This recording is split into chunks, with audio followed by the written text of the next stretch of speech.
All right, shalom, shalom, shalom, shalom. I want to start off by giving all praises, glory, and honor unto Yahweh, Bahashem, Yahweh Shai, Bahashem, Rachak, Dash. Okay, double honors unto my elders, my apostles, a great millstone, which are the men that rule and taught us this truth. Peace, blessings, and salutations as always be unto the elect of the nation of Israel, the true Israelites, the so-called blacks, so-called Hispanics, so-called Native Americans, and also those of you that don't have the typical look of those people, but your spirit believes in the 100% truth of Yahweh, Bahashem, Yahweh Shai. All right, regardless of how you look, if you believe in the 100% truth, this message is for you. And the title will be, Don't Let Them Hijack Our Scriptures. All right, exhortation. Now, originally, I was going to make it a precept of the day. All right, but instead, I'm going to, use what the elders in Dallas said, not letting the Christians hijack our scriptures. Because, Christians in the Christian church, they always get on us for quote-unquote cherry picking, right, when we go precept upon precept. But then they'll quote Isaiah and say, oh, no weapon formed against thee shall prosper, and in any given situation. All right, and if you hear noise in the background, Salakia, I live in a Jakey neighborhood, and Jake out here bumping that music, man. It's Labor Day, so Jake got the day off. They out here misbehaving and shit. But anyway, Lord's will, you can hear me, because this is the second time I'm actually trying to record it. They stopped, and I thought they were gonna stop. They kept going, but nonetheless, don't let them hijack our scriptures. All right, because at the end of the day, those precepts that they quote, in forms of exhortation for themselves, that's what we're supposed to take for ourselves. That's for us. Don't feel some type of way about quoting Philippians 4 and 13 in your mind to exhort yourself and to encourage yourself to do better, because at the end of the day, the Christian church makes it make you cringe, man, the things that they do. But at the end of the day, these scriptures are for us, and the scriptures say to use the precepts, and we're supposed to, no matter what, no matter where in the scriptures, man. If it's something that uplifts you, man, read it and let it uplift you, because that's what it's for. How do we know that? Romans chapter 15 and 4. For whatsoever things were written aforetime were written for our learning, that we through patience and comfort of the scriptures might have hope. So everything that was written before us, aforetime, right, meaning before this time frame, right, or in history, all right. You see, when you go into the history, things were written for a reason, right? So whatsoever things were written aforetime were written for our learning, right? So that we can learn from certain situations. But what else? That we through patience and comfort of the scriptures might have hope. So the scriptures, when we read certain precepts, we're supposed to have hope. When you read the stories about how the Lord delivered our forefathers, that's supposed to give you hope. Let me check if the microphone's on. Lord willing, yes, it is. Oh, good. But the things that happened to our forefathers, where they were in situations and they got delivered, those things are supposed to exhort us and help us feel better. Those things are supposed to uplift us in these times. That's why it says, for whatsoever things were written aforetime were written for our learning. Okay? Everything. Lord's will, you can still hear me, man. But anyway, so I'm going to go to Jeremiah chapter 29, all right, verse 11, all right, which is a very famous precept. Christians love to quote it. It's so famous, and mind you, this is for us to take and to encourage ourselves with it. You see, this is for us to read and to feel exhorted, all right, to empower us. Okay, so don't let the Christian church, don't let the Christians hijack our precepts. This is supposed to be for us Israelites, all right, not for the pagans, man, not for the heathen, and is for damn sure for Israelites that's teaching the improper doctrine. This is for the elect. These things were written for a reason. And this precept, this is when I first came in the truth, I found out about it because I had hopped in an Uber. I was going to work. This is, years ago. It was before I had my own vehicle. And I was real young at the time in the faith, and the Uber driver, he had a Bible with these two precepts. No, the Jeremiah 29:11 on top of the case. And it was a huge Bible.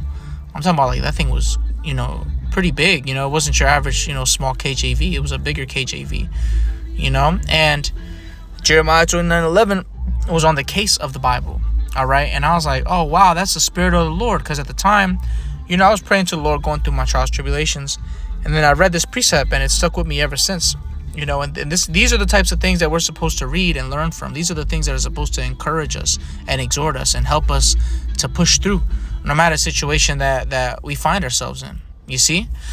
So, this was actually originally the precept of the day that I was going to read, because, I had a day off, and I was like, let me do something, man. Let me read a precept real quick. And I opened up to Jeremiah, the book of Jeremiah, and I remember Jeremiah 29:11. I said, oh, shoot, I'm going to do a lesson on it.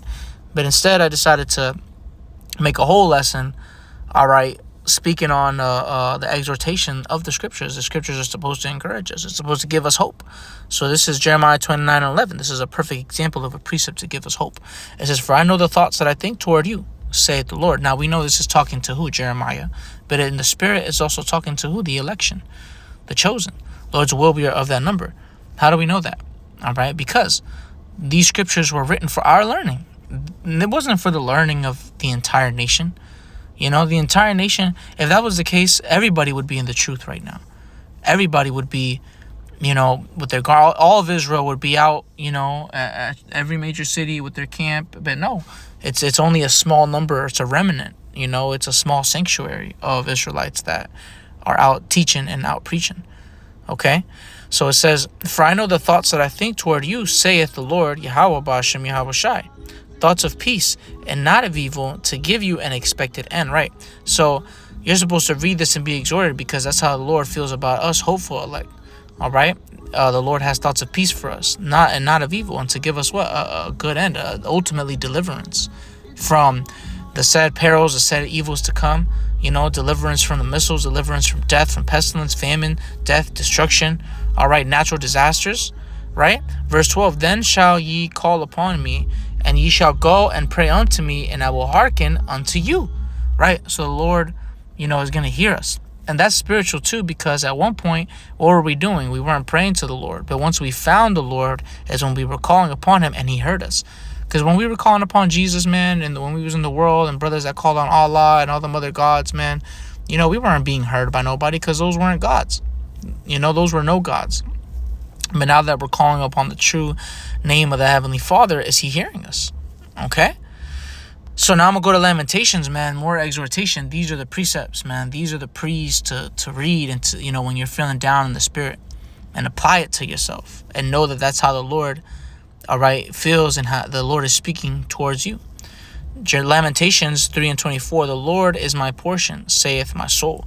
Therefore will I hope in him, and hope is confidence in the future. So your confidence, it should be in Yahweh Ba'ashem Yahweh Shai, and how the Lord is going to deliver you, because you're doing what you're supposed to be doing, right? It says, therefore will I hope in him. The Lord is good unto them that wait for him, to the soul that seeketh him, right? So if you're seeking Yahweh Ba'ashem Yahweh Shai, the Lord is going to be good to you, meaning he's going to bless you. He's going to deliver you. He's going to bless you ultimately with deliverance. You're going to go through your chastisements, but he's going to bless you with deliverance. Okay? So it says, the Lord is good unto them that wait for him, to the soul that seeketh him.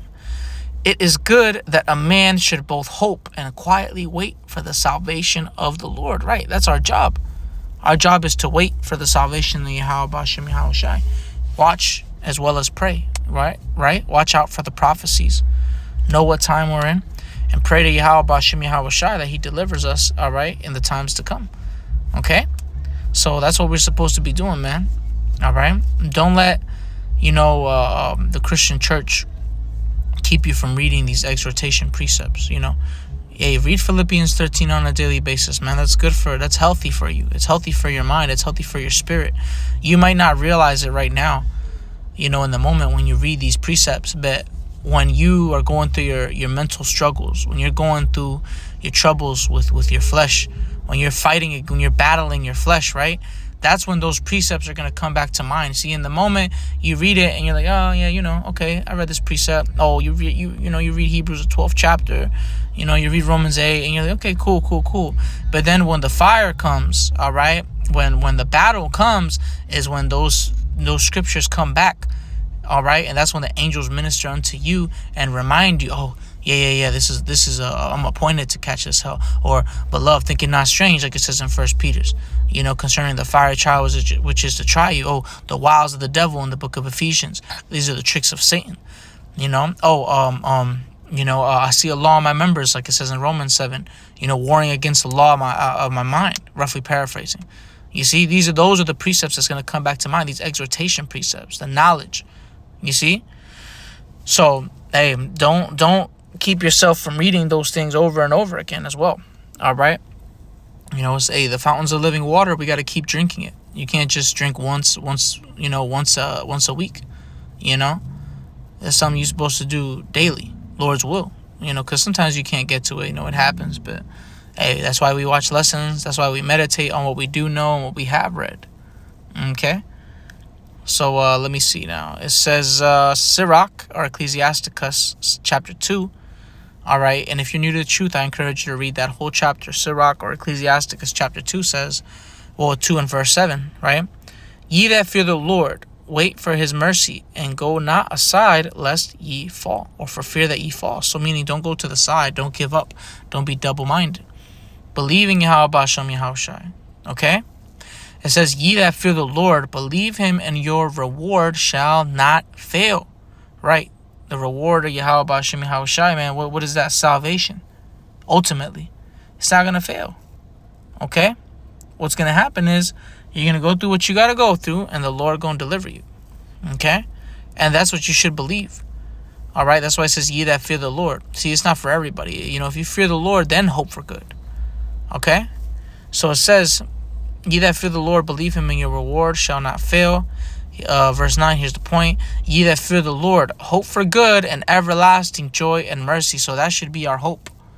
Since we fear Yahweh B'Hashem Yahushai, we should hope for good and for everlasting joy and mercy. Okay? We should hope for those things. All right? Because at the end of the day, ain't too many people that believe in Yahweh B'Hashem Yahushai. So if you believe in him, best believe he's hearing you. Okay? So, hey, that's all I wanted to bring out through the Spirit. I hope this was exhorting and edifying. All right? Hey, don't let the Christian church hijack, the exhortation scriptures, man. You keep reading them. You keep exhorting yourself. Keep uplifting yourself through the Spirit power of Yahweh B'Hashem Yahushai. All right, but with that, I want to give all praises, glory, and honor unto Yahweh B'Hashem Yahushai. B'Hashem Chakadash. Double honors unto my elders and my apostles, great millstone, which are the men that rule well and taught us his truth.